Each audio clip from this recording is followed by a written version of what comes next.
Well, hey, high school at WCC, thanks for joining us online tonight. I know if your weeks look anything like mine, I feel like I've always been on a screen, whether it's my phone or it's Netflix or it's video games. In some ways, I just feel like I can't get away from a screen or from being online. And as I've been online, I've realized a lot of the things that I enjoy doing, I can't do, right? Like I love baseball, I love sports, and this is like what's supposed to be one of the most exciting times, right? With March Madness, with baseball opening day. There's just a lot of things that I feel like I'm missing out on, right? The things that I love to do the most. And so as all of that stuff has been kind of removed from my life, I realize that the two things that I love the most that I actually get to like be around or enjoy is two things. One, I love my wife Carissa, and we're together all the time because we're basically isolated, right? We're stuck in our home, and I also love and I enjoy seeing the different challenges and the things that are being posted online. Right? I love getting to learn about you guys and see the things that you enjoy, and so those feel like the only two things that I get to enjoy.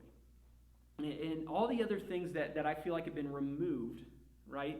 Being around other people, like coaching. Like I love coaching. Right now we're supposed to be in the middle of baseball season at the high school.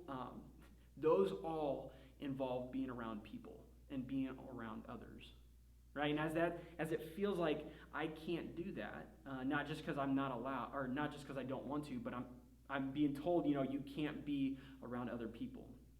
And it's for a good thing. It's, not passing on or spreading illness to the people that it would affect the most. Right? So it's a good heart, but at the same time, being told I can't be with other people, it brings frustration out of me, but I feel frustrated because I can't be with other people. And as I've been kind of like spending time alone, I've been realizing that I'm not the only one that's been experiencing that. Right? As I've been talking with some of you guys, I've been talking with your parents, you and your friends, it feels like we're all kind of going through the same thing right now. Right? We're not able to be in community. We're not able to be with one another. And I think what that shows us is that we were created to live in community. We were created to live with one another and to be with one another. Right? And that can feel a little bit weird because the thing that we were created to do is the thing we're not allowed to do. We're not allowed to be with other people. And it feels like we're being told, you have to only stay with your family. And that can be tough, and that can be difficult. And I understand, I know when I was at home, growing up, when I was in high school, and I was around my brothers and sisters on summer break, it felt so frustrating. I just wanted to be with my friends. I just wanted to go to the golf course. I wanted to go play video games at their house. But in some ways, there were times where I wasn't allowed, and it was so frustrating. Right? The people I had to spend time with, I didn't want to spend time with. The people that I had to be around, I didn't want to be around. The people that I had to live with were the people that frustrated me the most. Right? And I imagine some of us, and most of us, feel like we're in that situation right now. And so over the next couple of weeks, we're going to be looking at what does it mean and what does it look like to live with one another, to live in community with one another, with the people that we may not really enjoy being around the most. Right? Because I think all of us would say, I would choose to be with my friends over my family. Right? And yet, in some ways, God did design the family unit before he created the friend unit. And so what does it look like to biblically live in biblical community with one another? Specifically our families.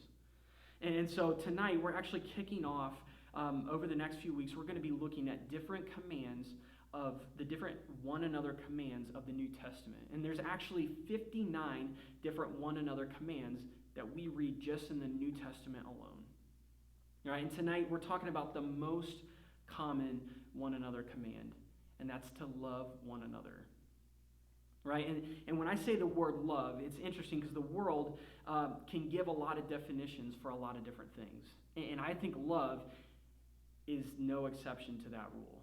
Right? So when I think about the word love, here's some things that I really love. I love quesadilla melts from Taco Bell. Like, I just love, this isn't a joke, I can eat 4 of them, like, in one sitting. They're like this big, they're $1 on the dollar menu. I love quesadilla melts. Another thing that I love is I love getting a solo win on Fortnite, right? I love being the victor at the very end, and you are the last man standing. I love getting wins in Fortnite. Another thing that I love, and I loved back in high school, was I love sleeping in on days that I didn't have school. And I'm sure some of you guys are in that same boat right now. You love sleeping in Monday through Sunday, right? Because you don't have to get up for school. Girls, you don't have to get up and do your makeup, do your hair. Guys, you never do your makeup or your hair, right? That's not something that guys do, right? It only took me maybe 30 seconds to do my hair in high school, right? I didn't really care about it. But we don't have to do that, so you get to sleep in. Right, well, these days, the things that I love doing, the things that I enjoy doing, are scrolling through Facebook and taking couples quizzes with Carissa. Right, the other day, I'm not sure what day it was because all the days just kind of run together now. Right, I don't know what day it is. The other day, it felt like Tuesday, and it was actually Friday. Right, it was the weirdest thing. I'm like, man, this is the longest week of the month, right? Or this is the longest month of the week, just depending on how you look at it.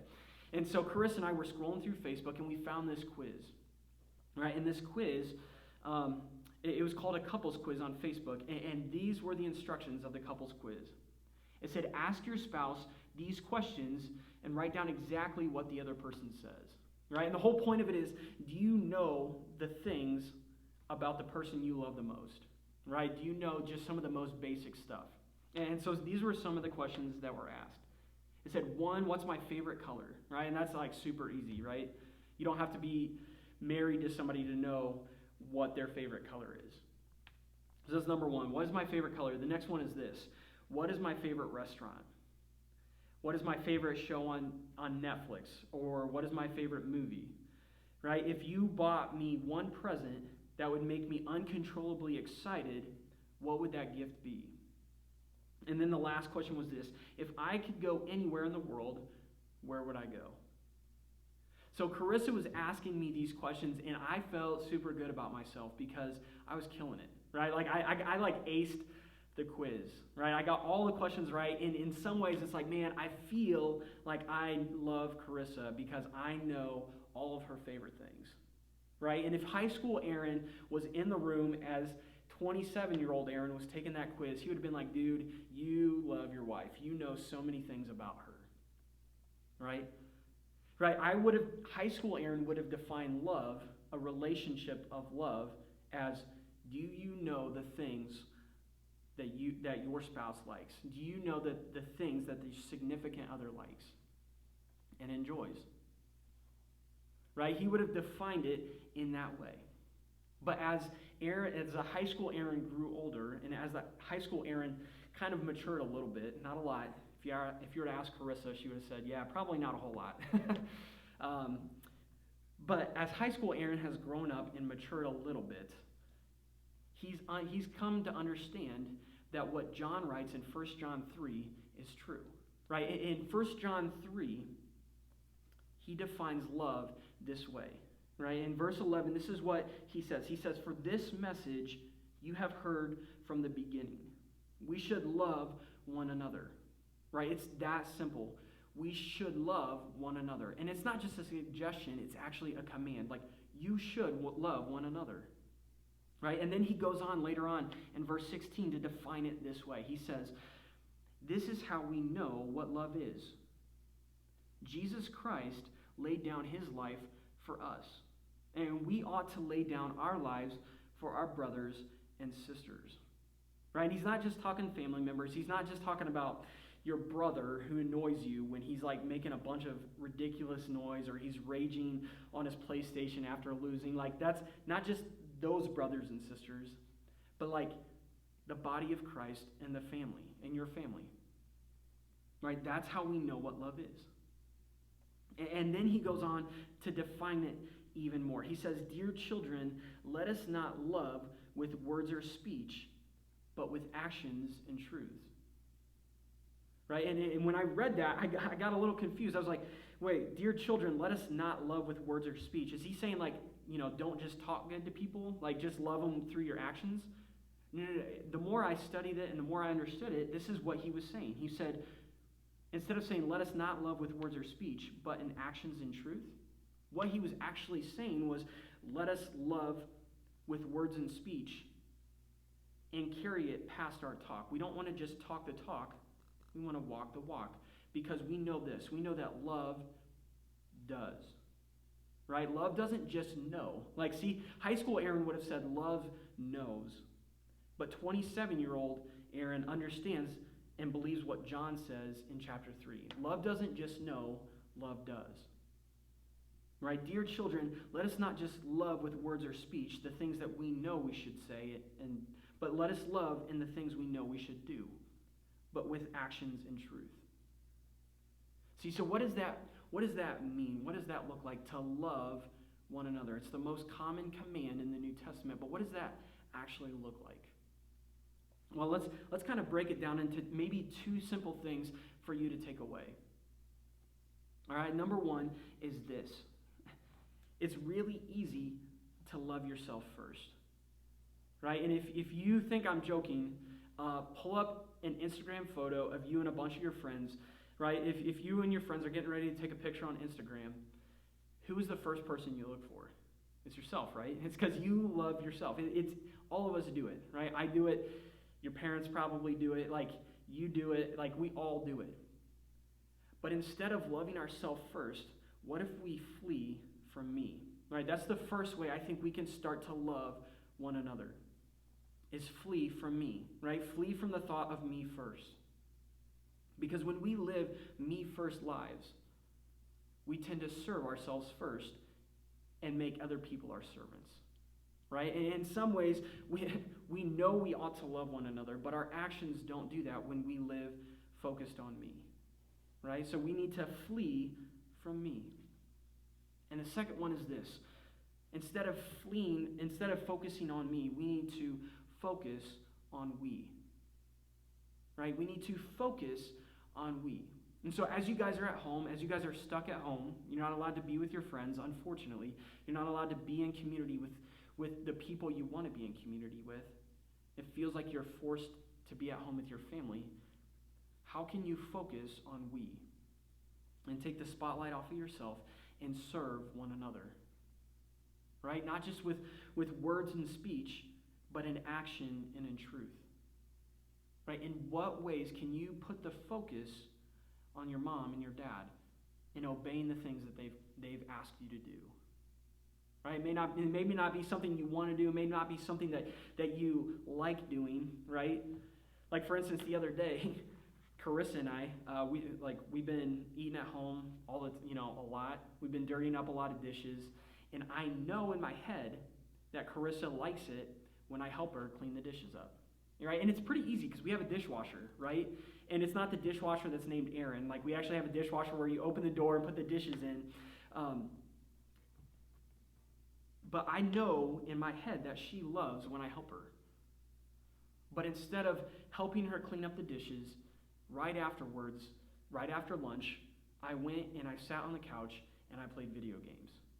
Right? My actions and my knowledge didn't line up. Right? I was so focused on living for me that the focus was removed from we. Right? I need to focus on we and flee from me. Right? So I kind of felt convicted about that. And so the next day after we had lunch, I helped her with the dishes. So what does it look like for you to practically love one another in the context of your home? All right, I'm going to give you a few seconds. I want you to pause this video, and I want you to take a few seconds and write down one way that you can love your parents in the next couple of days. And then I want you to write down one way you can love your siblings. All right? And I don't want it to just be like, telling them, hey, your hair looks good today, because let's be honest, none of us are getting up and showering and doing our hair, right?